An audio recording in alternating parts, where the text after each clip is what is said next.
Hello everyone and welcome to my latest video, in which I'll be discussing one of my most anticipated TV shows of this year, that being X-Men 97.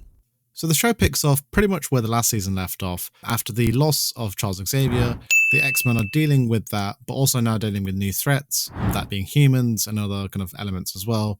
So that pretty much is kind of the essence of the show where we first see it during the first episode. Straight off the bat, the animation style is gorgeous. It retains the essence and feel of the 90s show, so we still see those classic kind of hand-drawn, it's probably not hand-drawn now, it's all done in a computer, but kind of that hand-drawn aesthetic is still in place in the show. But of course now you've got 3D models and kind of more of a shinier, kind of cleaner look, as it were. But nonetheless, it doesn't detract from kind of the hard work that the animation team has put in here, and it retains the core and the essence of what the show looked like back in the 90s. In terms of the themes of the show, it picks off where the 90s show left off. You're still dealing with the X-Men and mutant kind as a whole, dealing with hatred of humans and how there's that constant struggle between mutants and humans coexisting. But at the same time, we still get to see the X-Men kind of be in battle, or battle mode as it were, seeing all the various different mutants using their powers and working as a team. So all the elements that made the show great in the first place are thankfully still in place. Also, the key voice actors from the 90s show are still in place, with the exception of a few, and it's cool to see those iconic voices, whether that be, for Cyclops or Wolverine or Storm even, who's got fantastic voice acting there as well, still in place. And that's one of the reasons why the show is so successful, on top of, the great storytelling and great characterization as well. You've got voice actors who really embody the essence of these characters, and it feels like the pages of the comic books are coming to life on screen. During the 2-episode premiere on Disney+, there's a lot of story elements and characters that are thrown on screen.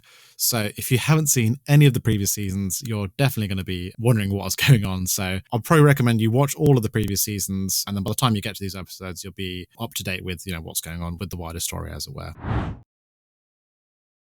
Action is fantastic during these first 2 episodes, especially the first episode. It wastes no time in showing us the various abilities and the powers of the X-Men as we see them kicking ass pretty much across the entirety of its runtime. The standout action set piece for me is when we see the X-Men on board the X-Jet as they're flying over what looks like a desert area. We then see one of the Sentinels attack the X-Jet, as we then see the X-Men using their abilities to fly safely onto the ground. And the biggest kind of fan-worthy moment, as it were, is when we see Cyclops using his laser vision to land on the ground. It's, as a fan of not only the show, but, the X-Men as a whole, it was kind of a fist-pumping moment. I think, as a side note, Cyclops is a character that is, I wouldn't say butchered, but hasn't been kind of treated in the best way in the live-action films. So seeing the show and seeing this great character being taken with the utmost respect by the writers, and of course the voice acting as well, really made me happy as a fan of the show, seeing that, he is the leader of the X-Men, and the show makes that abundantly clear,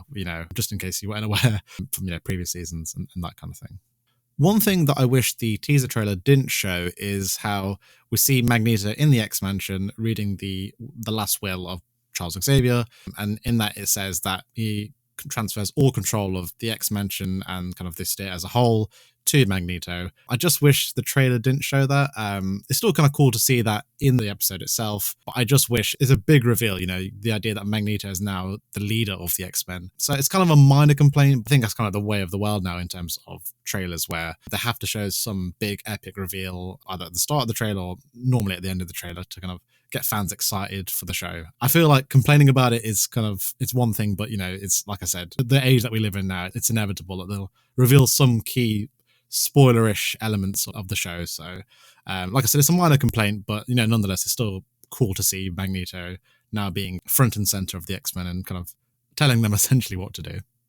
In terms of the themes of the show, it pretty much picks off where the 90s show left off, that being, mutants are still fighting for their rights, and humans, with the exception of a few, not really on board with both the X-Men and mutants as a whole. There's that kind of disconnect, where is mutants' place in society? Do we as humans accept them? And what are the consequences of accepting mutants in society? So it deals with a lot of the themes that were there in the 90s and also by extension in the comics. So it'll be interesting to see, obviously, how far the show delves into those themes. I'm sure it's going to be integral to the show, but obviously you've got other elements like the action, like kind of the key characters that I mentioned before, Magneto, Wolverine, etc. So it'll be interesting to see how far the show goes into those story elements. Now, nonetheless, from what I've seen so far, I know there's only 2 episodes in, it's really, really exciting to see the fact that Marvel Studios has taken this project with care. As we all know, with recent projects, and I won't go into kind of names and that kind of thing, the fans, what projects were bad with Marvel Studios. In the last kind of, I say 4 or 5 years probably, they've not really landed in terms of the storytelling and kind of where they were, say 10 years ago. They were like the giants of cinema, taken over the world in terms of box office numbers and kind of the success with the fans.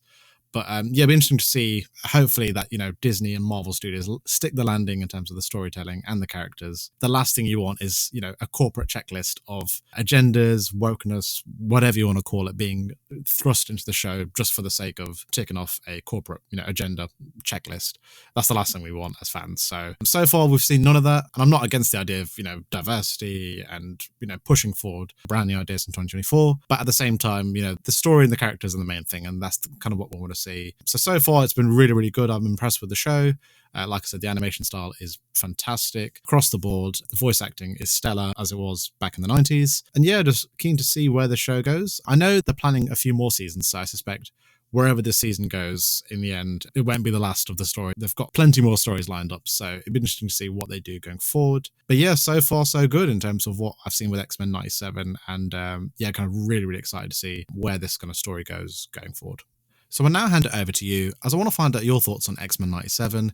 Have you enjoyed the show so far? Have you not? I'd love to hear your thoughts down in the comment section below. I know it's only 2 episodes in, but I've certainly loved what I've seen so far. So keen to hear whether you've kind of loved the vibe so far or kind of not so much. So really keen to hear your thoughts. But thanks for watching. And as always, I'll see you in the next one.